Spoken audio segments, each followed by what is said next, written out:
I'm Frank Finley, Colonel Finley. I joined the Army right after I graduated from college in April of 1957. And I was retired from the Army at full colonel. My name is Jeff Grill. I served in the United States Navy. I was active duty from 1985 to 1990. My commissioning source was the United States Naval Academy. I received a commission as an ensign in the United States Navy and served my 5 years active duty. I was a surface warfare officer. My name is Kenneth Hahn. I was in the service during the Vietnam conflict. I was not in Vietnam. My name is Paul Miller, and I was in the United States Marine Corps. I joined back in 1959. My name is Darrell Turner. I retired from the Army Reserve, rank of Master Sergeant E8. My name is Jim Walther, and I was in the military, both as enlisted and as an officer, for 21 years.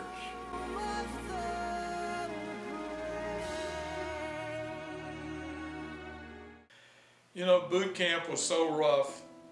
This is a true story. I used to honestly lay awake at night and try to bring up vivid memories of things I remembered in Memphis. I really didn't think I would live through boot camp. It was so difficult.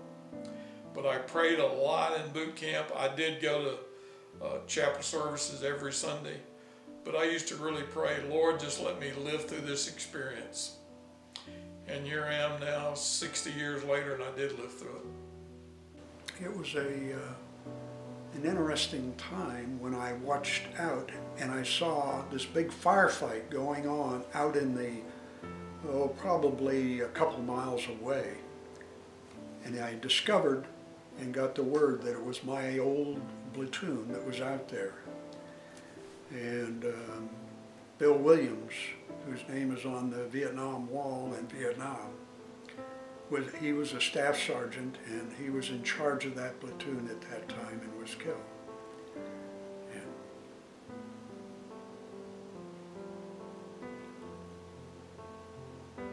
it's tough when you know somebody. Some of my targets, I regret to say, were the electrical productions of many countries, one of which was in where he was smart enough to think, well, the Americans are such nice people, they wouldn't bomb a place where I put all my civilians. So he put about 25,000 civilians in the power production plant, which we sent Tomahawk missiles the next day to the front door, and they don't knock. They just go right on through, and they don't mind who's there. They kill everybody that they can find.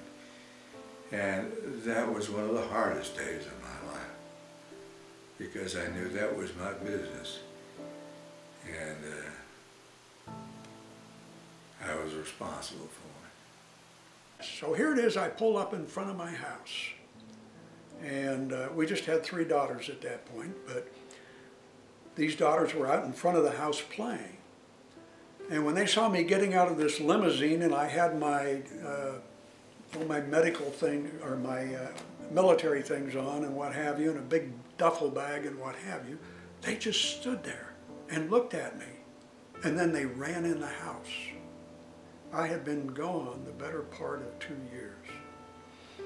So I walked inside. Carol recognized me.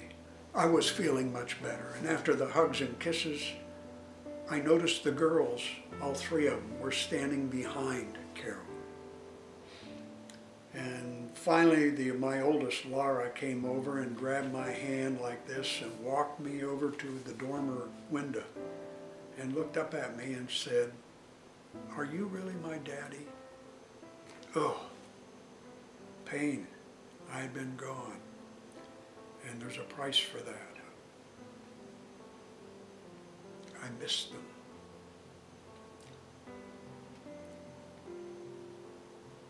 but that was my coming home. Sir? Oh, that's easy for me to answer. If you have a love of this country, you serve.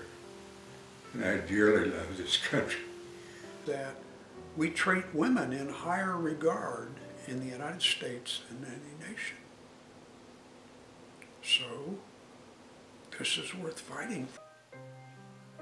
It really gave me a good feeling I was doing my part. I'm still proud as I sit here today to have served in the United States Marine Corps. I feel like it's one of the greatest things I've ever done in my life.